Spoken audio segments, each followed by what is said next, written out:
Hi hello నమస్తే, నా పేరు Sudhakar. Welcome to Diamond RK media.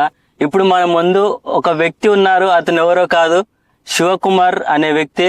ఆయన కమిటీ కుర్రాలు అనే సినిమాలో బ్రిటిష్ క్యారెక్టర్ చేశాడు. అలాగే వివాహ భోజనంబు అనే వెబ్ సిరీస్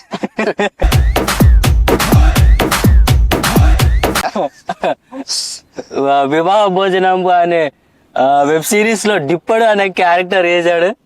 సో ఇప్పుడు ఆయనను మనం పరిచయం చేసుకుందాం. ఆఫ్ స్క్రీన్ ఎలా ఉంటుంది, ఆన్ స్క్రీన్ ఎలా ఉంటుంది అనేది. So welcome to welcome welcome welcome Sudha. Okay చెప్పండి అన్న, అంటే మీ జర్నీ మీరు ఎలా స్టార్ట్ అయ్యింది?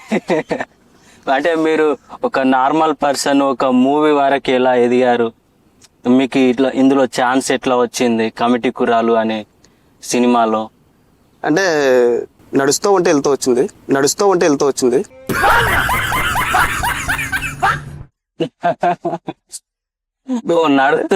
వచ్చేది అనమాట. అంటే మేము కూడా ఇంకా నడిచిపోతాం. ఇంకా కమిటీ కూరలో ఛాన్స్ అంటే ఆడిషన్స్ ద్వారా సెలెక్ట్ అయ్యా. ఆడిషన్స్? ఓకే.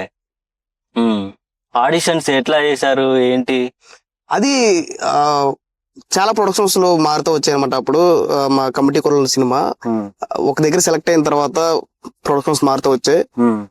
అక్కడ నేను ఒక దగ్గర సెలెక్ట్ అయిన తర్వాత ఇంకా మేము ఉండి అక్కడి నుంచే మేము ట్రావెల్ అవుతూ ఉండడం. తర్వాత నిహారిక కొన్నిదల మేడం గారి దగ్గరికి వెళ్ళడం, ఓకే అవ్వడం. ఇప్పుడు కమిటీ కూరలో ఎంత ప్రపంచం సృష్టించడం జరిగింది. మీరు కమిటీ కుర్రాళ్ళు ఫస్ట్ సినిమానా లేదంటే అంతకు ముందు ఏమైనా చేశారా? అంత ముందు చేశాను, అంటే ఒక 2-3 మూవీస్ చేశాను. కాకపోతే ఎంత ఇంపాక్ట్ రాలేదన్నమాట. కమిటీ కూరలతోనే నాకు మంచి గుర్తింపు రావడం, అలాగే వివాహ భోజనంతో సిరీస్ తో నాకు గుర్తింపు రావడం అనేది జరిగిందనమాట. కానీ కమిటీ కుర్రాలు సినిమాలో మీరు హీరోగా ఫస్ట్ ఛాన్స్ రావడం అంటే అసలు గ్రేట్ థింగ్ అది. మరి మీరు ఎలా ఫీల్ అవుతున్నారు? చాలా హ్యాపీగా ఫీల్ అవుతున్నా. అంటే నేను ఒక్కనే కదా హీరో, మళ్ళీ ఒక్కనే హీరో అంటే మళ్ళీ మా ఊళ్ళు ఊరుకోరు. 11 మంది హీరోలు మేము. 11 మంది హీరోలు కథ అనమాట ఇది, మా కమిటీ కూరల కథ. 11 మంది హీరోలు, అలాగే అందరూ కథ హీరో. ముఖ్యంగా చెప్పాలంటే మేము హీరోలు అనే దానికంటే కథ హీరో అని చెప్పడం బెస్ట్ అనిపిస్తుంది నాకు ఎప్పుడు కూడా. ఎక్సలెంట్. కానీ సినిమా చూస్తున్నంతసేపు నువ్వేనా అనిపించింది. అంటే మీరు ఒక బాడీ ట్రాన్స్ఫర్మేషన్ చేశారు కదా. చిన్నప్పుడు ఒకలా ఉన్నారు, తర్వాత కొన్ని ఇయర్స్ తర్వాత ఒకలా ఉన్నారు. అసలు ఎట్లా దీన్ని ఎట్లా మెయింటైన్ చేసారు మీరు? బాడీ ట్రాన్స్ఫర్మేషన్ గానీ ఎన్ని డేస్ పట్టింది? అంటే ఇది డైట్ అనమాట, పూర్తి డైట్. వాళ్ళు మా కమిటీ కూరలో అక్షయ్ శ్రీనివాస్ అన్న అన్నయ్య, మా కిషోర్ అని క్యారెక్టర్ 11 కూడా అబ్బాయి, మాకు ట్రైనింగ్ ఇవ్వడం, జాగ్రత్తగా ప్రొడక్షన్ వాళ్ళు దానికి సంబంధించినవన్నీ కేటాయించడం, మేము టైం తీసుకుని వర్కౌట్స్ ప్రాపర్ డైట్ చేయడం వల్ల అది సాధ్యమైంది అనమాట. ఫస్ట్ 18 years లుక్ చేసాం షూటింగ్. తర్వాత మళ్ళీ మేము బల్క్ గా మళ్ళీ పెరిగి ఆఫ్టర్ 30 years షూట్ చేయడం జరిగింది అనమాట. అదంతా మా ప్రొడక్షన్ అండ్ అలాగే మా అక్షయ్ కుమార్ దగ్గర వల్ల సాధ్యమైంది మాకు అదంతా కూడా. సో ఒక హైలైట్ విషయం ఏంటంటే, ఒకటే సినిమాలో మీరు అంత సన్నగా ఉండి అంత లావుగా కనిపించేసరికి అసలు ఆశ్చర్యపోయినాము. అవును, అది చాలా మంది విషయం చెప్పారు. అది చాలా మంది ఎందుకంటే బాగా నచ్చింది అందరికి కూడా. సామాన్య మనిషి దగ్గర నుంచి మన మెగాస్టార్ చిరంజీవి గారి దగ్గర వరకు కూడా ఏదైతే ఆ ట్రాన్స్ఫర్మేషన్ ఏదైతే ఉందో అది చాలా బాగా నచ్చింది అందరికి కూడా. అంత ఈజీ కాదనమాట. మేము అంత ఈజీ కాని దాన్ని కూడా మేము సాధించేసి చూపించాం. కానీ మీ యాక్టింగ్ కూడా చాలా హైలైట్ అనిపించింది అసలు. Thank you. అసలు నేను అనుకోలే శివ గారు ఇంత యాక్టింగ్ చేస్తారా అని చెప్పి. అంటే చేస్తుంటాం బాగా. మీ టాలెంట్ ఏందనేది అక్కడ చూపించారు. అంటే ఇక్కడ చూపిస్తాం కాదు, సందర్భం కాదు కాబట్టి పర్లేదు, మేము ఛాన్స్ ఇస్తాం. యాక్టింగ్ ఏదన్నా మీ మూవీలో నుంచి ఒక చేసి చూపెట్టండి, ఏదన్నా మూవీ సీన్ గానీ డైలాగ్. అప్పుడు రా పిల్ల కొడుకులో, ఇప్పుడు కమిటీ కూరల్లో ఎలక్షన్లు వస్తాయిగా, ఒక్కొక్కటి లాంతలు పగిలిపోతా నాకు కొడకల్లారా. స్టార్టింగ్ నుంచి యాక్టర్ గానే ఇండస్ట్రీకి అడుగు పెట్టారా, లేకపోతే ఇంకేదైనా వర్క్ ఏమైనా చేశారా?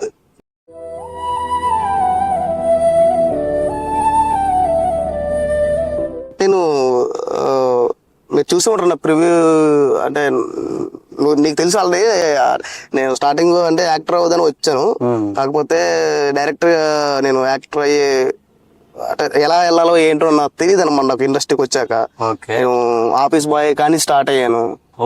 ఆఫీస్ బాయ్ ని స్టార్ట్ అయ్యి ప్రొడక్షన్ బాయ్ గా చేసుకుంటూ, పర్సనల్ అసిస్టెంట్ గా చేసుకుంటూ, అలాగే నేను కంపెనీ ఆర్టిస్ట్ గా చేసుకుంటూ, మధ్యలో మళ్ళీ నేను క్యాటరింగ్ బాయ్ ని కూడా చేశాను. అంటే విచిత్రం ఏంటంటే నేను కమిటీ కూరలు రిలీజ్ దగ్గరలో కూడా నేను క్యాటరింగ్ బాయ్ గా చేశాను. నేను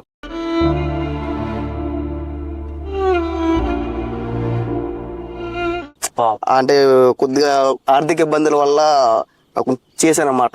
మనీ వచ్చింది, కొద్దిగా ఉంటది కదా మనకి ఫైనాన్షియల్ ప్రాబ్లమ్స్ అన్ని ఉంటాయి కదా, అవన్నీ తీర్చేయడం వల్ల కొద్దిగా మనీకి ఇబ్బంది అయ్యి కొంచెం నేను ఆ టైంలో కూడా క్యాటరింగ్ బాయ్ గా చేసుకుంటూ, పని ఏదైనా పనే, ఇప్పుడు ఒక దొంగతనం చేస్తేనే అది కరెక్ట్ కాదంటారు. మిగతా ఏ పని చేసుకున్నా సరే మన మనస్సాక్షిగా మనం ఏం చేసుకున్నా సరే అది మంచి పని అని చెప్పి నేను ఒక క్యాటరింగ్ బాయ్ గా కూడా చేసుకుంటూ నేను కమిటీ కూరలు నెట్టుకుంటూ వచ్చాను. నేను గ్రేట్ అని అసలు మీరు ఎట్లా అంటే ఇట్లా స్టెప్ ఇట్లా ఎక్కుతూ ఇంతవరకు వచ్చారు. అవును. అంటే మీకు ఈ సినిమా చూసిన తర్వాత ఎట్లాంటి కాంప్లిమెంట్స్ వచ్చినాయి మీకు? కాంప్లిమెంట్స్ అంటే ఒకటి బ్రదర్, కాంప్లిమెంట్స్ పక్కన పెడితే నేను నాకు గౌరవం దక్కింది. ఫస్ట్ ఆఫ్ ఆల్ నాకు ఇండస్ట్రీలో గౌరవం దక్కింది, మా ఊర్లో మా అట్టవానిపాలెం గ్రామంలో నాకు గౌరవం దక్కింది. ఈ రోజు నేను ధైర్యంగా మా ఊరు వెళ్ళగలుగుతున్నాను, ధైర్యంగా మా ఊరు తిరగలుగుతున్నాను, మా పేరెంట్స్ ముందు నేను నిలబడగలుగుతున్నాను, మా రిలేషన్స్ వాళ్ళ దగ్గరికి వెళ్ళగలుగుతున్నాను. ఒక సినిమా ఎన్నో ఇస్తుంది అంటారు నాకు. నేను కమిటీ కూడా సినిమా, వివాహ భోజనం అనే వెబ్ సిరీస్, ఇప్పుడు రాబోయే శ్రీ చిదంబరం, ఇంత గౌరవాన్ని, ఇంత ఆప్యాయతని, నా జీవితాన్ని ఇంతలా నిలబడతాని చెప్పి నేను అనుకోలేదు ఎప్పుడు కూడా.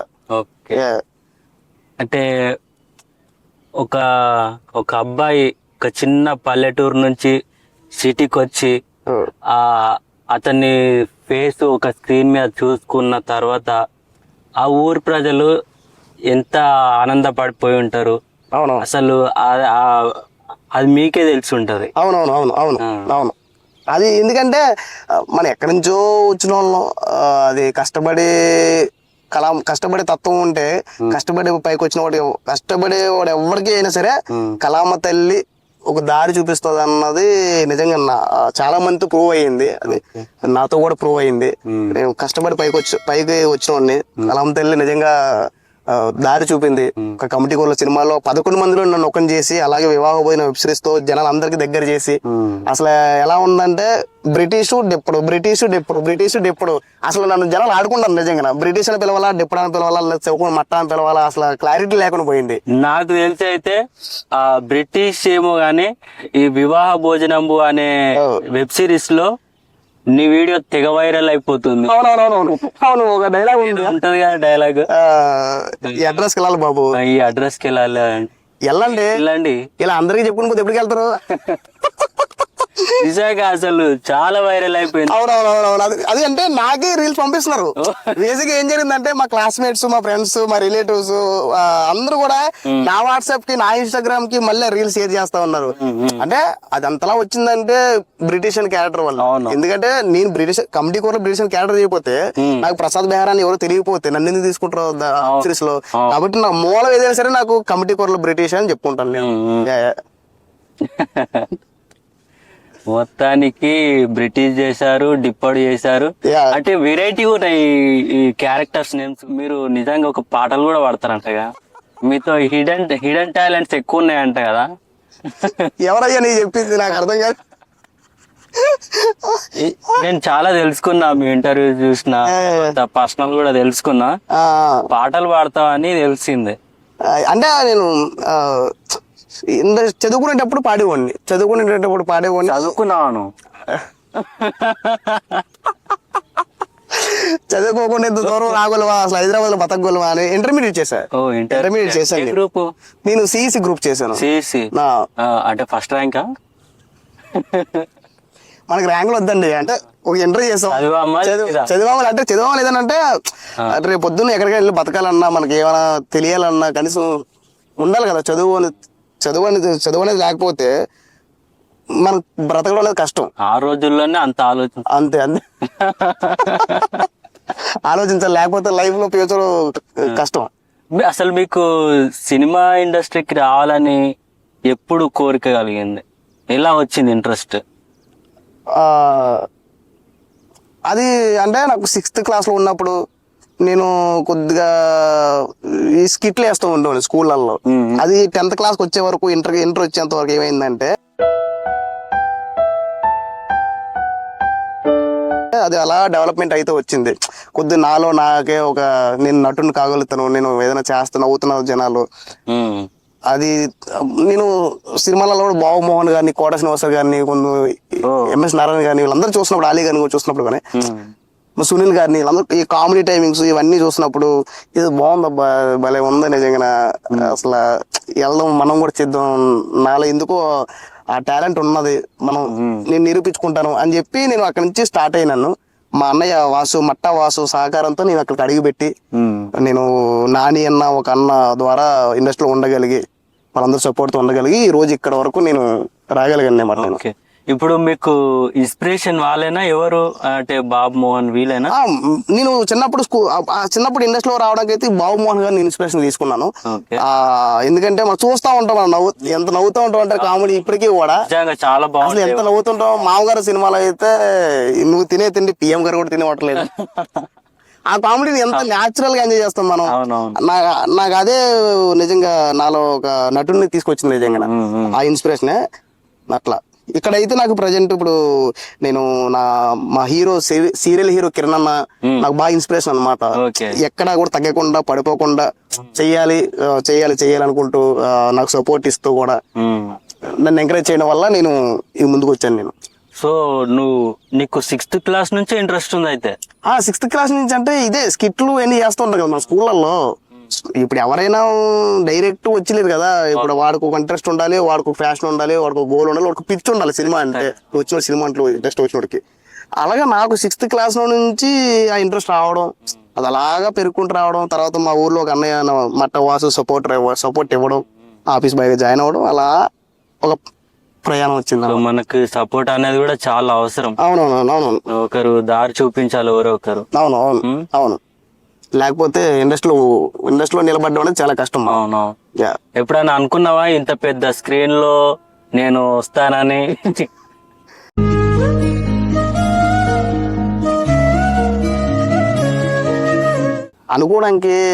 అనుకోలేదు. ఎందుకంటే ఇంత పెద్ద సినిమా వద్ది, కమిటీ కూరలు అనే సినిమా, ఇంత పెద్ద బ్యానర్ లో నేను చేస్తాను, కొనిదెల నిహారిక మేడం గారితో నేను మాట్లాడతాను. ఎందుకంటే వాళ్ళు చూస్తే చాలు అనుకునే దగ్గర నుంచి నేను వాళ్ళతో తిరుగుతూ, వాళ్ళతో మాట్లాడుతూ, చిరంజీవి గారి ఇంటికి వెళ్ళి కానీ అంటే ఇవన్నీ చేస్తూ ఆ స్క్రీన్ లో నేను కనబడతాను అన్నది ఇప్పటికీ నాకు కలగానే ఉంటది ఇప్పుడు కూడా. ఎందుకంటే మనం ఎక్కడి నుంచి వచ్చాం, నేను ఎక్కడో మండలంలో గ్రామంలో పేడకోళ్ళు ఎత్తుకుంటూ చదువుకుంటూ ఎక్కడో ఉండోని పూట గడిస్తే చాలు ఈ రోజు అనుకునేవాడిని. ఆ స్క్రీన్ లో కనబడి నాకు ఈ రోజు అందరూ కూడా తెలుగు ప్రేక్షకులు అందరూ కూడా నన్ను ఆదరిస్తున్నారు, అభిమానిస్తున్నారు అంటే నిజంగా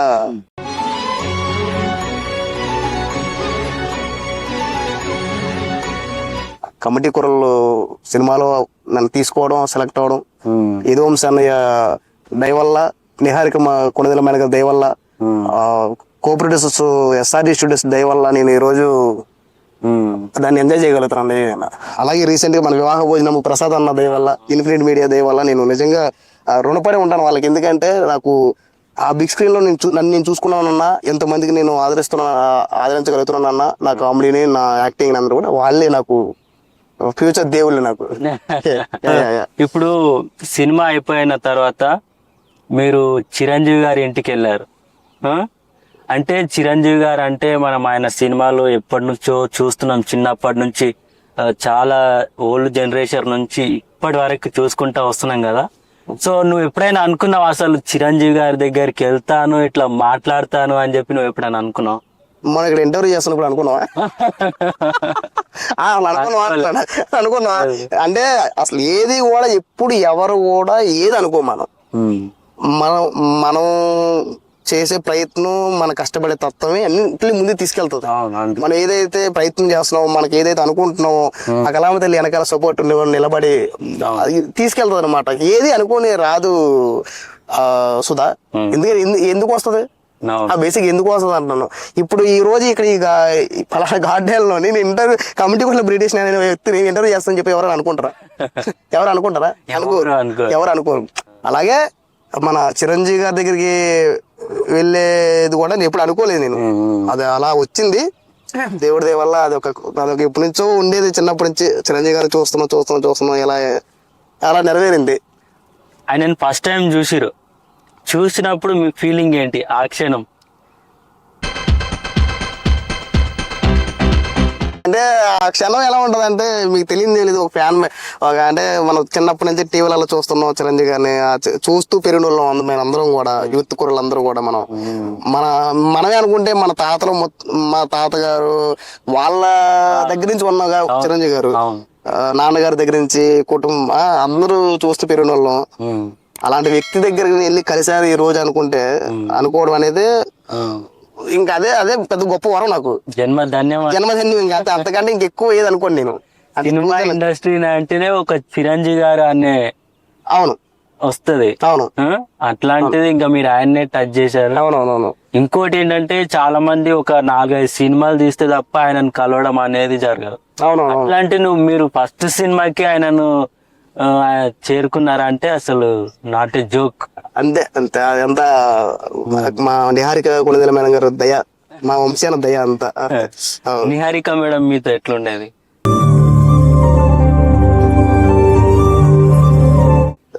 చాలా ఫ్రెండ్లీ సుధా. అంటే ఎలాంటి గర్వం లేకుండా, ఎలాంటి మెగా పవర్ అనే గర్వం లేకుండా, ఆ కుటుంబం నుంచి వచ్చిన గర్వం లేకుండా ఒక సాధారణమైన అమ్మాయి లాగా మాతో ఉండేవారు అనమాట. ఆవిడ చాలా మంచిగా ఉండేవారు. అసలు మేము అలా అనుకోలేదు. అసలు మాట నిహారిక మేడం గారు ఇలా మాతో మాట్లాడతారా, ఇలా ఉంటారా, అసలు నేను ఎక్స్పెక్ట్ చేయలేదు. నా జీవితంలో ఎక్స్పెక్ట్ చేయలేదు ఉంటుంది అదే. అసలు అంత బాగుండేవారు అనమాట. చూసుకొచ్చేది బ్రిటిష్ ఇంటర్వ్యూ మేము ప్రమోషన్స్ కి వెళ్ళినప్పుడు కూడా చాలా సరదాగా ఫన్నీగా ఉండేవారు. మా అదృష్టం ఆవిడ బ్యానర్ లో మీ సినిమా చేయడం మా అదృష్టం. అవును. శివన్న, ఇంకో క్వశ్చన్ ఏంటంటే, సినిమాలు చేస్తున్నారు బాగానే ఉంది అంటే, కొందరికి ఏంటంటే ఒక సినిమా తీసిన తర్వాత కొందరికి 6 months గ్యాప్ వస్తుంది. సినిమాకు మధ్య గ్యాప్స్ అనేటివి 6 months కావచ్చు, 1 year కావచ్చు, 2 years కావచ్చు, అంటే ఇట్లా వస్తూ ఉంటాయి. అట్లా మీకు కూడా ఉన్నాయని అనిపించింది. మరి అంటే ఈ మధ్యలో సినిమాకి మధ్య గ్యాప్ ఎట్లా స్ట్రగుల్ అవుతున్నారేమో? ఆ స్ట్రగుల్స్ ఉన్నాయా లేవా? ఫుడ్ గురించి కావచ్చు, లేదంటే ఫైనాన్షియల్ పరంగా కావచ్చు, ఇట్లాంటివి ఏమైనా ఉన్నాయా?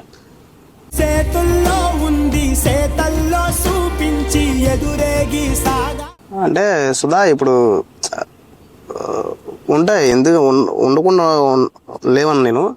నాకు కూడా కమిటీ కూరల తర్వాత వివాహ భోజనం పడ్డది. వివాహ భోజనం తర్వాత కొద్దిగా ఆ మధ్య ఏదైతే స్ట్రగుల్ ఉందో చాలా ఇబ్బంది పడ్డాను నేను కూడా, శ్రీ చిదంబరం చేసే వరకు.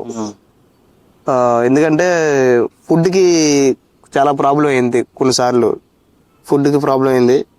ఫైనాన్షియల్గా చాలా ఇబ్బంది పడ్డాను. ఫేస్ చేయాల్సి వస్తుంది. ఓపిక్గా ఉండి మనం ఓపిక్గా ఉండి మన ప్రయత్నం చేసుకుని మళ్ళీ ఇంకొక సినిమా వచ్చేంత వరకు తిరుగుతూ ఉండాలి. ఎక్కడ తగ్గకుండా ఉండడమే అంతే. వస్తుంటాయి, అవి కామన్. అవి ప్రతి యాక్టర్కి అవి కామన్. అది నా ఒక్కడికనే కాదు, అది ఇండస్ట్రీలో ప్రతి ఒక్కరికి అది కామనే. అది తట్టుకుని నిలబడి ఉన్నవాడే ముందుకెళ్తాడు, లేకపోతే లేదు. అవునవును. అంటే మరి అంత గ్యాప్ అంటే కూడా ఆ గ్యాప్ లో అసలు ఓకే అంటే మీకు మైండ్ ఏమైనా స్ట్రెస్ గా ఫీల్ అవుతుంటారా? అంటే ఆ స్ట్రెస్నెస్ పోగొట్టుకోవడానికి ఏం చేస్తుంటారు?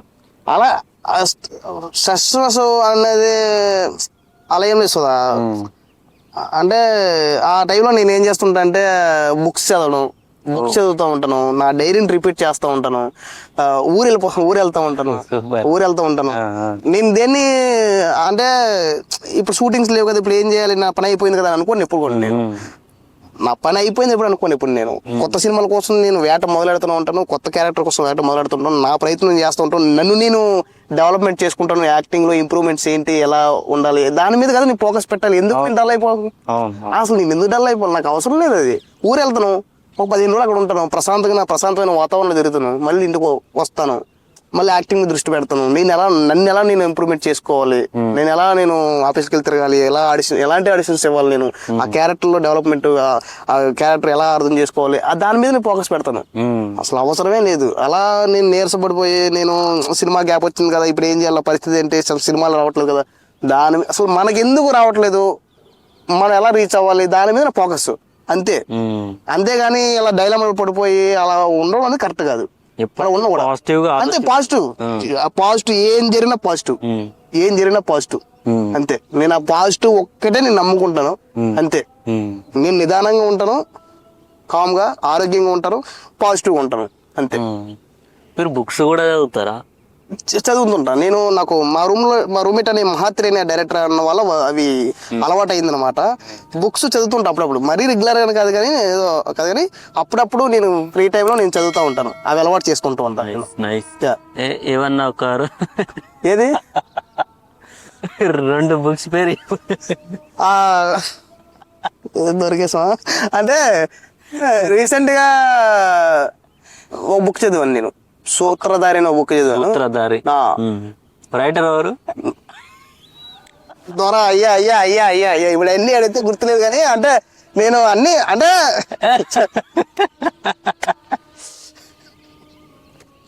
అంటే మా కేఆర్ అన్న కొండరావు అన్న కూడా 2 బుక్స్ ఇచ్చాడు, అవి కూడా నాకు పేర్లు గుర్తు రావట్లేదు కానీ బుక్స్ చదివాను. స్టోరీస్ అయినా గుర్తున్నాయా? ఏ స్టోరీస్? బుక్ లో ఉన్న స్టోరీస్. అదే ఎలా అంటే ఒక బుక్ లో చదివినప్పుడు ఏంటంటే మీరు డౌన్ లో ఉన్నప్పుడు ఎలా ఉండాలి, ఇలాంటివన్నీ ఉండి అనమాట, అవన్నీ చదువుతూ ఉండేవాడిని. మాకు కొంచెం చెప్పండి, డౌన్ లో ఉన్నప్పుడు ఎట్లా? డౌన్ లో ఉన్నప్పుడు డౌన్ లో ఉండాలి, అప్పులు ఉన్నప్పుడు అప్పులో ఉండాలి. అదేంది డౌన్ లో ఉన్నప్పుడు అప్పులకి రావడానికి ట్రై చేయాలిగా? అంటే అది కూడా కరెక్ట్ కదా. సో బుక్స్ బాగా చదువుతారు అనమాట. అవును బాగా అంటే బాగా కాదు, చదువుతారు దానికి. మరి ఇంకో హైలైట్ విషయం ఏంటంటే మీ దగ్గర ఒక్కో సమయంలో జోబులో 10 రూపాయలు కూడా లేనప్పుడు కాన్ఫిడెంట్ గా ఉంటారంట. అసలు ఆ ఉన్న 10 రూపాయలను కూడా అప్పుడే రేపేం దాచుకొని తిందామా అనేది ఉండదంట, అప్పుడే ఖర్చు చేస్తారంట. ఏంటి అసలు? నా గురించి బాగా సెర్చ్ చేసి నువ్వు ఇంటర్వ్యూ చేస్తున్నట్టు ఉంది. అలా అంటే ఈ నిమిషం బ్రతకాలనుకుంటా బ్రో, సుధా, ఈ నిమిషం బ్రతకాలనుకుంటా. అంటే ఓకే, మనం ఫ్యూచర్ లో బ్రతకడానికి ఉండాలి, ప్లానింగ్స్ ఉండాలి, డబ్బులు దాచుకోవాలి, అవి దాచుకోవాలి, నేను కరెక్టే కాదనుకున్నాను. కానీ ఈ నిమిషం నేను బ్రతుకుంటే కదా రేపు పొద్దున్న నేను ఎలా ఏంటి అన్నది.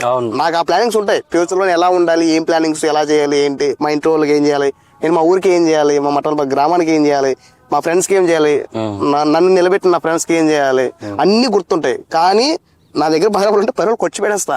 నాకు ఎందుకంటే అప్పుడు తింటేనే నేను బతుకుంటాను, అట్లా ఆ టైప్ ఆఫ్ మెంటాలిటీ. మీకు దీనికి ఆదర్శం ఎవరు? మన త్రివిక్రమ్ గారు, సునీల్ గారా? వాళ్ళు రూమ్ లో ఉన్నప్పుడు కూడా ఇప్పుడు తినడానికి బ్రెడ్ ముక్క ఏదో సమ్ స్టోరీ ఉంటది, బ్రెడ్ ముక్క తింటారు, మిగతా 10 రూపాయలది ఇంకా నెక్స్ట్ డే తినొచ్చా అని అనుకుంటారు సునీల్. త్రివిక్రమ్ ఏమంటాడంటే లేదు, ఇప్పుడు మొత్తం ఇప్పుడే తినేద్దాం, ఇప్పుడు తినేస్తే మళ్ళీ రేపటికి ఏం కావాలో ఇప్పుడే ఆలోచించవచ్చా అంటాడు. నేను ఎప్పుడు అలా ఎవరిని ఆదర్శంగా అలా ఏం లేదు. నేను నా లైఫ్ ఏదో నేనే సొంతంగా రూల్ చేసుకుంటాను. కాకపోతే నా ఫ్రెండ్స్ నాకు సపోర్ట్ గా ఉంటారు, వాళ్ళ మీద నేను ఆధారపడి బతుకుతాను. ఎందుకంటే ఒక రకంగా చెప్పాలంటే నేను ఇండస్ట్రీలో నేను నిలబడగలుగుతున్నానన్న వాళ్ళ సపోర్ట్ వల్ల, ఫ్యామిలీ సపోర్ట్ వల్ల. నా ఫ్రెండ్స్, నా తమ్ముడు నాని అవ్వచ్చు, మహేష్ అన్న అవ్వచ్చు, శివాజీ, మా ఊర్లో వినయ్ అన్న, అప్పల గణేష్, లక్ష్మణం, నన్ను ఎప్పుడు ఊర్లో బైక్ మీద తీసుకెళ్తుంటారు. నన్ను వెళ్ళగానే నేను లక్ష్మణ కుర్రోడు పార్క్ దగ్గరికి, అలాగే జానకిరావు, మా అన్నయ్య వాళ్ళు, మా ఫ్రెండ్స్, నా కుటుంబం, నా అందరూ కూడా. నేను ఆ పేర్లు మర్చిపోవడం అంటే సారీ, నేను ఇంకా కూడా ఇక్కడ ఫ్రెండ్స్ చాలా మంది ఉన్నారు నాకు. మా కమిటీ కూరలు అయి ఉండొచ్చు, నా వివాహ భోజనంలో మా ప్రసాద్ అయి ఉండొచ్చు, నా సపోర్ట్ అందరూ కూడా ప్రతి ఒక్కరూ సపోర్ట్ చేయడం వల్లే నేను ధైర్యంగా ఉండి నా జోలు 10 రూపాయలు ఉన్నసరికి వచ్చి పెట్టిన తర్వాత 10 రూపాయలు వాళ్ళు అడుక్కుంటాను అంతే. నీ దగ్గర బ్యాంక్ ఉందంటగా? బ్యాంక్ ఏ bank? Reserve bank. Reserve bank అదెవరు చెప్పారు? బ్యాంకులు ఎందుకు ఉంటాయి? రిజర్వ్ బ్యాంక్ లకిడి ఎక్కడ ఉంటది? ఇక్కడ ఉంటది లకిడి కప్పులు ఉంటది, నా దగ్గర ఎందుకు ఉంటది? లేదు, నీ పక్కనే పెట్టుకున్నావు రిజర్వ్ బ్యాంకు, నాని అనే రిజర్వ్ బ్యాంకు. ఒక రకంగా చెప్పాలంటే వాడు బ్యాంకే. నిజంగా మనీ పరంగా నాకు మాత్రం అన్ని విషయాలలో నాని నాకు సపోర్ట్ గా నిలిచాడు. నిజంగా నాకు మిగతా ఫుడ్ విషయంలో కానీ ఇన్ని విషయాలలో నాకు ములపూడి రాజేశ్వర మేడం గారు ఆవిడ కూడా నిలిచారు, నాకు ఆల్వేస్ సపోర్టరు. నాని ఎంత అంటే నిజంగా 100 రూపాయలు లేవరా అంటే మెసేజ్ చేస్తే కొడతాడు, ఫోన్ చేసినా కొడతాడు, విసుక్కోడు. మా సొంత బ్రదర్లా నా ఫ్యామిలీ మెంబర్ లా ఉంటాడు. అన్న మిమ్మల్ని ఇంకో క్వశ్చన్ అడుగుతా. ఇప్పుడు చాలా మందికి సినిమా అంటే చాలా పిచ్చి, ఎంతో దూరం నుంచి సిటీకి వచ్చి సినిమా ప్రయత్నాలు చేస్తున్నారు. సో మరి వాళ్ళు ట్రై చేసుకోవచ్చా లేదా?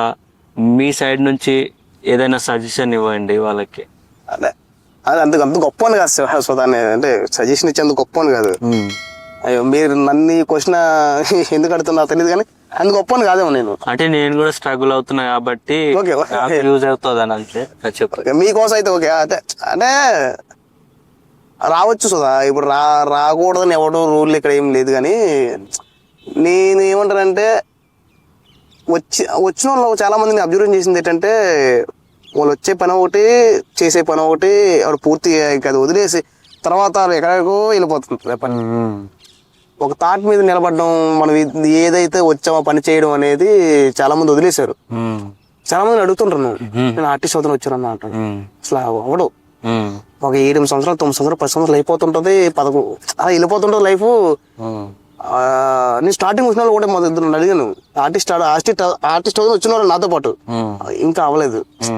నేను అబ్జర్వేషన్ చేసింది ఏంటంటే ఎన్ని విషయాలలో కూడా ఎన్నింటిలో కూడా వాళ్ళు ఏదైతే పలంగా అంటే ఆర్టిస్ట్ అవుతాను వచ్చారో దాని మీద పూర్తిగా ఫోకస్ చేయలేదు. ఏదైతే ఇప్పుడు యాక్టింగ్ ఎలా ఉంటది, దాని ఇంప్రూవ్మెంట్ ఏంటి, ఏమైనా నేర్చుకోవాలా, ఎలా ఉంటది, అదేది అసలు ఫోకస్ చేయలేదు దాని మీద ఎప్పుడు కూడా. మీ కొత్తగా వచ్చే వాళ్ళకి కూడా ఏం చెప్తారంటే ఇంటి దగ్గర చెప్పిరండి, అంత టైం పడుతుంది, ఎంత ఉంటుంది చెప్పిరండి. ఫైనాన్షియల్ ప్రాబ్లమ్స్ అన్ని కొంచెం మేనేజ్ చేసుకోవాలా. ఇంకా ఆర్టిస్ట్ అవుతుంటే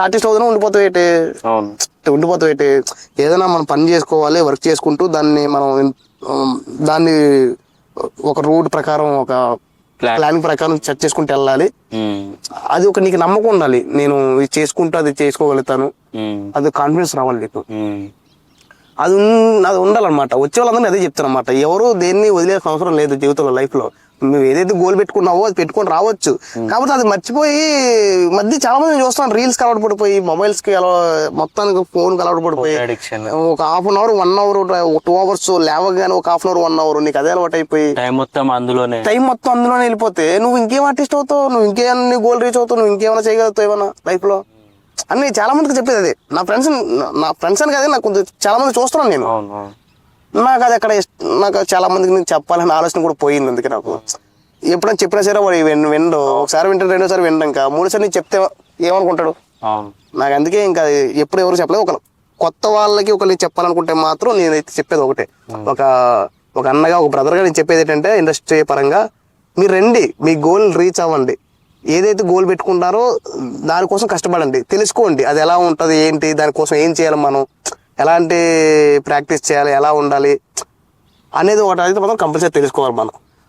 మనం స్టడీ కూడా ఇంపార్టెంట్, స్టడీ కూడా చాలా ఇంపార్టెంట్ దీనికి. ఎలా పడితే అలా ఉండదు. నేను అన్ని తెలుసుకొని ఇండస్ట్రీ ఫ్యామిలీకి చెప్పండి, మీరు ఇంత టైం పడుతుంది, కొద్దిగా ఇలా ఉంటుందమ్మా, ఇలా ఉంటుంది అని చెప్పి మీ ఫైనాన్షియల్ మ్యాటర్స్ ని మీరే సెట్ చేసుకోండి, మీరే కష్టపడండి, మీరే అన్ని కష్టపడుతూ అన్ని చేసుకుంటూ ఏదైతే మీరు గోల్ పెట్టుకుంటారో దాన్ని రీచ్ అవ్వండి అంతే. అదే సుధా. ఒక యాక్టర్కి ఉండాల్సిన లక్షణాలు ఏంటి అంటే ఏం చేస్తున్నా తెలుసుకోవడమే సుధా. లక్షణాలు అంటే ఏమి ఉండవు. లక్షణాలు అంటే ఏం లక్షణాలు చెప్తాం, అలా లక్షణాలు అంటే ఏమో నాకు తెలియదు. కానీ అంత లక్షణాలు ఏం కాదు, కానీ తెలుసుకోవడమే, ప్రతిదీ తెలుసుకోవడం. ఇప్పుడు చేసుకుంటూ వెళ్ళడం అంతే. ఎప్పుడు నేర్చుకుంటూ వెళ్ళడమే. నేర్చుకుంటూ నిరంతరం మనం యాక్టింగ్ మీద ఒక 1 hour 2 hours కేటాయించుకుంటూ నేర్చుకుంటూ వెళ్ళడమే. లక్షణాలు అంటే ఏమి ఉండవు అబ్బా. నీకు ఎలా ఉండాలి, ఎలా నీట్ గా సెట్ వేసుకోవాలి, ఎలా నీట్ ప్యాంట్ వేసుకోవాలి, బొట్టు పెట్టుకోవాలి, అలా ఏముండవు. అలా లక్షణాలు ఏమి ఉండవు. యాక్టింగ్ నువ్వు 50 ఏళ్ళ వయసులో చేయొచ్చు, 100 ఏళ్ళ వయసులో చేయొచ్చు అన్నట్టు నీకు లక్షణాలు అంటే ఏమి ఉండవు. అలా ఏమి ఉండవు. ఇప్పుడు నేర్చుకునేది నిరంతర ప్రక్రియ అవుతుంది. Yeah super. కాకపోతే కొన్ని ఉంటాయి. ఎలా అంటే ఉదయాన్నే తొందరగా లేవాలి, టైం పడుకోవాలి, మనం ఏం చేస్తున్నాం అన్నది, మనం ఏంటన్నది ఒక మైండ్ అసలు అది ఉండాలన్నమాట. ఎలా అంటే మనం ఏం చేస్తున్నాం, మనం ఏంటన్నది మనకు క్లారిటీ ఉండాలి. ఆ క్లారిటీ ఉండాలి. అలాంటి ఉండాలి. లక్షణాలు నేను చెప్పను కానీ అలాంటివి ఉండాలి. నేను అదే అడుగు, అలాంటివి ఉండాలి. శివన్న మీరు ఎప్పుడు ఆరోగ్యంగా ఉండాలి, ప్రశాంతంగా ఉండాలి. ఎక్కువ అయితే ప్రశాంతం అంటారు. నిజంగా నీ పేరు ప్రశాంతాన్ని పెడితే అయిపోయేది. ఎందుకు అట్లా అంటారు? ఎందుకంటే ప్రశాంతంగా ఉంటేనే మనం ప్రజెంట్ వర్క్ చేస్తాం, మనం మైండ్ బాగా పనిచేస్తాం. అవును. ఆరోగ్యంగా ఉంటేనే రేపు పొద్దున్న ఈ రోజు ఇంటర్వ్యూ ఇవ్వగలుగుతాను, లేకపోతే రేపు పొద్దున్న ఎక్కడికైనా వెళ్ళగలుగుతాను, తినగలుగుతాను, మంచిగా ఫుడ్ తినగలుగుతాను, మంచిగా ఉండగలుగుతాను. ఆరోగ్యంగా లేకుండా నువ్వు ఏం చేయగలుగుతావు? ఏం చేయగలవు? మన స్కూల్ బోర్డులలో కూడా రాసి ఉంటది ఆరోగ్యం మేలని చెప్పి. ఎప్పుడు కూడా ఆరోగ్యం మహాభాగ్యం. చిరిగిన చొక్కాయను కొనుక్కొని మంచి బుక్ కొనుక్కో, చిరిగిన చొక్కాయను వేసుకోగానే మంచి బుక్ కొనుక్కో. ఇలాంటివన్నీ నాకు చిన్నప్పుడు స్కూళ్ళల్లో అన్ని గోళ్ళ మీద ఎందుకు రాస్తారు? ఏదో రాస్తారా? అలా ఏం లేదు. వాళ్ళు అదే నిజం కాబట్టి రాస్తారు. అదే నేను ఎందుకు ఆరోగ్యం ప్రశాంతత ఎక్కువ ఎందుకు కోరుకుంటున్నానంటే, నేను ఏ ఇంటర్వ్యూలో చెప్పి క్వశ్చన్ అయితే ఒకటే క్వశ్చన్, ఇదే మొదటి జీవితం, ఇదే ఆఖరి జీవితం, ఇదే మొదటి జీవితం, ఇదే చివరి జీవితం, ఇదే ఆఖరి జీవితం, ఉన్నది ఒకటే జీవితం. ఆ ఒక్క జీవితాన్ని నువ్వు ఎలా గడపాలన్నది నీ చేతుల్లో ఉంటది. ఆ ఉన్న జీవితాన్ని కూడా ఒక్క గడపాలంటే, నీ ఫ్యామిలీని బాగా చూసుకోవాలంటే నువ్వు ఆరోగ్యంగా ఉండాలి. నువ్వు ఆరోగ్యంగా ఉండాలంటే ఏం చేస్తావు అదే చేయాలి. నువ్వు రోజు నీట్గా ఉండడం, స్నానం చేయడం, మంచి ఫుడ్ తీసుకోవడం, వ్యాయామం చేయడం, యోగా చేయడం, వాకింగ్ రన్నింగ్ వల్ల తీసుకోవడం, అది నిజం. అది నువ్వు నవ్వు కానీ అంటే నేను ఏమన్నా అంటే ఇవి లేకపోతే మాత్రం నిద్రపోవడం, మొబైల్ ఎక్కువ వాడకుండా ఎన్ని నిర్ణయాలు తీసుకోవడం, ఇది మాత్రం నేను చెప్తాను నిజంగా. ఇప్పుడు ఈ రోజుల్లో చాలా మంది యూత్ అంటే సిగరెట్లు కానీ, మందు కానీ, తర్వాత చదువు మధ్యలో ఆపేయడము, తర్వాత డ్రగ్స్ తీసుకోవడము, ఇంకా సెల్ ఫోన్ అడిక్షన్, ఇట్లాంటివన్నీ చాలా జరుగుతున్నాయి కదా. అంటే దాని గురించి మీరేమన్నా యూత్ కి సందేహం ఇవ్వగలరా? అవును, ఈ మధ్య నేను కూడా ఎక్కువ విన్నాను ఈ క్వశ్చన్. అంటే ఎందుకంటే డ్రగ్స్ కి అలవాటు ఎక్కువ అవుతున్నారు. దీని గురించి మన తెలంగాణ ప్రభుత్వం మన యనమల రేవంత్ రెడ్డి గారు కూడా ప్రత్యేక దృష్టి పెట్టడం, గవర్నమెంట్ కూడా దీని గురించి మన సెలబ్రిటీస్ కూడా చెప్పడం, ప్రతిదీ కూడా నేను వింటా ఉన్నాను. అది ఎందుకంటే యూత్ బాగా అడాక్ట్ అయిపోతుంటారు, నాకు అర్థమైంది. అంటే మరి అది ఎందుకు ఏంటన్నది మనం చెప్పలేము క్లారిటీగా ఫైనల్ గా. కాకపోతే ఒకవేళ ఆ అలవాట్లు మానేయడానికి కూడా, అంటే అడాక్ట్ అవ్వకుండా ఉండాలంటే, ఎవరు గోల్ మీద వాళ్ళు ఒక కఠినమైన నిర్ణయం తీసుకుంటే, నేను సాధించాలి నిర్ణయం ఉంటే అదొక ప్లస్ అయితే. ఇప్పుడు కూడా నా ఫ్యామిలీని నేను బాగా చూసుకోవాలి, నా ఫ్యామిలీకి నేను బాధ్యతగా ఉండాలి, అండగా ఉండాలి అనుకున్న వాడికి ఇలాంటివి ఉండవు. కూడా ఇలాంటి ఆలోచనలు రావు. చదువు మధ్యలో ఆపేయాలన్నా కానీ, నేను డ్రగ్స్ కి అలవాటు అవ్వడం కానీ, ఒకటి అలవాటు అవ్వడం కానీ, అలాంటి అలవాట్లే ఉండవు. నేను అందుకే చెప్తున్నా అంటే యూత్ కి ఎవరికైనా సరే, నువ్వు మొబైల్ కి ఎక్కువ అలవాటు పడవద్దు. నీకు మొబైల్ ఎంతవరకు వాడుకోవాలనుకుంటున్నావు, ఎంతవరకు నీకు అవసరం అంతవరకే వాడు. అంతేగాని నీకు ఉంది కదని చెప్పి దాన్ని ఎక్కువ వాడేసావు అనుకో, అది వినాశనానికి దారితీస్తుంది. ప్రతిదీ అంతే. ఏదైనా ఒక మాట్లాడేదవచ్చు, ఇప్పుడు నీతో నేను మాట్లాడేదవచ్చు, ఎక్కువ మాట్లాడినా అది ఒక వినాశనం. కాల్చేదైనా, చదువు ఏదైనా సరే వినాశనం, నాశనం తప్ప ఏది ఉండదు అనమాట. ప్రతి మన యువత అందరికీ నేను చెప్పేది ఏంటంటే, తెలంగాణ ప్రభుత్వం మన శ్రీ యనమల రేవంత్ రెడ్డి గారు ఎంతో ట్రై చేస్తున్నారు. గవర్నమెంట్ వారు, మన సెలబ్రిటీస్, మన తెలుగు సినిమా ఇండస్ట్రీ ఎంతో ట్రై చేస్తుంది. డ్రగ్స్ కి అలవాటు పడొద్దు, దారి తీయద్దు, చెడు అలవాట్లు దారి తీయద్దు, మీ ఫ్యామిలీ మీ మీద ఆధారపడి ఉంది అని మన తెలంగాణ ప్రభుత్వం ఎంతో ట్రై చేస్తుంది, మన తెలుగు సినిమా ఇండస్ట్రీ వాళ్ళు ఎంతో చెప్తున్నారు. కాబట్టి అందరూ కూడా తెలుగు యువత అందరూ కూడా నేను ఇంటర్వ్యూ ద్వారా కూడా చెప్తున్నాను, నేను మీ అందరికీ కూడా డ్రగ్స్కి ఎవరు అలవాటు పడవద్దు, మద్యానికి ఎవరు అలవాటు పడవద్దు, సిగరెట్లు ఎక్కువ కాల్చొద్దు, లిమిట్లో ఉండడం అనేది మంచిది. ఒకవేళ మీరు తాగినా ఒకవేళ ఎవరు చేసినా యువత ఇక్కడి నుంచి మేల్కోవాలని చెప్పి నేను ఇంటర్వ్యూ ద్వారా నేను చెప్పుకుంటా ఉన్నాను. నేను చిన్నోనైనా పెద్ద నన్ను పక్కన పెడితే నన్ను మీరు ఏమని అనుకోండి, కానీ ఈ యొక్క అవకాశాన్ని నాకు అంటే ఈ మాటను మన్నించి చెప్పని అనుకుండా మీరు ఇది తీసుకుంటారని చెప్పి నేను మనస్ఫూర్తిగా కోరుకుంటాను సుధా. ఈ ఇంటర్వ్యూ ద్వారా నేనేదో ఇక్కడ ఏదో చెప్పాలను కాదు. యువత బాగుపడితేనే రేపొద్దు మన దేశం బాగుపడుతుంది, మనం ప్రపంచంలో ముందుకెళ్తాం. మన దేశం ముందుకెళ్తే మనం ముందుకెళ్ళట్టే. ఈ రోజు మనం చూస్తా ఉన్నాం పాకిస్తాన్ మన మీద మళ్ళీ యుద్ధం చేస్తా ఉంది. మళ్ళీ అది ఏమైద్దో మనకు కూడా తెలియదు. మనం రెడీగా ఉండాలి. మనం ఎప్పుడు ఏంటనేది రెడీగా ఉండాలంటే మన ఆలోచనలు బాగుండాలి, మనం చదువుకోవాలి, మన అది బాగుండాలంటే మనం ఇలాంటి అలవాట్లకి ఏం దారి తీయకుండా మనం ఉండాలన్నమాట. అది చాలా బాగా చెప్పారన్న. అలా ఏం లేదు, బాగా చెప్పడం కాదు, మన బాధ్యత అది. ఇది నీ బాధ్యత, నా బాధ్యత, ప్రతి ఒక్కరి బాధ్యత అది. తెలంగాణ గవర్నమెంట్ తీసుకున్నది బాధ్యత ఇది. ఏదో చెప్పాలని కాకుండా వాళ్ళు ఇది ఒక బాధ్యతగా తీసుకొని మన సినిమా సెలబ్రిటీస్ ద్వారా కూడా మన అల్లు అర్జున్ గారు కానీ చాలా మంది చెప్పారు. ఎందుకంటే ఇది బాధ్యత తీసుకుంది గవర్నమెంట్. యువత బాగుంటేనే భవిష్యత్తు బాగుంటది, భవిష్యత్తు బాగుంటుంది, దేశం బాగుంటుంది. దేశం బాగుంటే మన ప్రపంచంలో ముందుకెళ్తాం. మన ఆంధ్రప్రదేశ్ కానీ మన తెలంగాణ కానీ మన దేశంలో మంచి బాగుండాలన్నా, మన దేశం బాగుండాలన్నా మన యువత బాగుండాలి. సూపర్. ఈ ఇంటర్వ్యూ సక్సెస్ఫుల్ చేసినందుకు చాలా ధన్యవాదాలు. అంటే అడగంగానే ఇస్తాను అని చెప్పినందుకు మాకు చాలా హ్యాపీగా అనిపించింది. నీ వల్ల మాకు ఉపయోగం ఉంటుంది ఖచ్చితంగా. తర్వాత నువ్వు ప్రజల్ని ఎంటర్టైన్మెంట్ చేయాలి, అట్లాగే నీకు మంచి మంచి ఛాన్సులు రావాలి. ఆ దేవుణ్ణి, ఆ ప్రేక్షకులను కోరుకుంటున్నా. Thank you very much.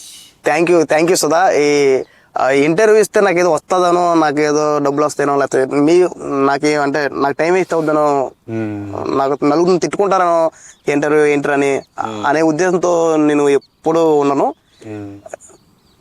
నా వల్ల నలుగురు బాగుపడాలి, నలుగురు పైకి రావాలి, వాళ్ళ జీవితాలు కూడా మనకి అంటే మనం ముందు తీసుకెళ్ళాలి, సపోర్ట్ చేయాలి, కొత్త వాళ్ళకి సపోర్ట్ చేయాలి, మీలాంటి అందరూ సపోర్ట్ చేయాలనే ఉద్దేశంతో నేను ఈరోజు ఇంటర్వ్యూ ఇవ్వడం జరిగింది. ఈ ఇంటర్వ్యూ ద్వారా నేను చెప్పుకునేది ఏంటంటే, నాకు ఇండస్ట్రీలో సపోర్ట్ చేసినటువంటి నా ఫ్రెండ్స్కి, నా ఫ్యామిలీకి, నా ఫ్రెండ్స్ అందరికీ కూడా నేను రుణపడి ఉంటాను. నాకు లైఫ్ ఇచ్చిన మా కమిటీ కూడా డైరెక్టర్ యదువంశ అన్నయ్యకి, ప్రొడ్యూసర్ స్నేహారికి, కొనదెల మేడం గారికి, పని అన్నయ్య గారికి నేను రుణపడి ఉంటాను. అలాగే ప్రసాద్ అన్నయ్య వివాహ భోజనం సిరీస్ ద్వారా నేను ఈరోజు కొన్ని సినిమాలు మళ్ళీ రావడం జరుగుతూ ఉంది. నాకు కమిటీ కూడా సినిమా వల్ల వివాహ భోజనం సిరీస్ ద్వారా అన్నయ్యకి కూడా నేను మనస్ఫూర్తిగా ఇంటర్వ్యూ ద్వారా నేను ధన్యవాదాలు తెలుపుకుంటాను, కృతజ్ఞతలు. ఇంటర్వ్యూలో ఏమైనా తప్పుగా మాట్లాడుంటే క్షమిస్తారని చెప్పి నేను ప్రేక్షకులందరినీ కూడా తప్పుగా నేను అడుగుతా ఉన్నాను, మన్నించమని. తప్పుగా నేను మాట్లాడుంటే సారీ సుధా. నేను తప్పుగా అంటే మీరు అంతగా మాట్లాడి నేను ఒకవేళ తప్పుగా మాట్లాడుంటే క్షమించండి. Please like and subscribe and comment.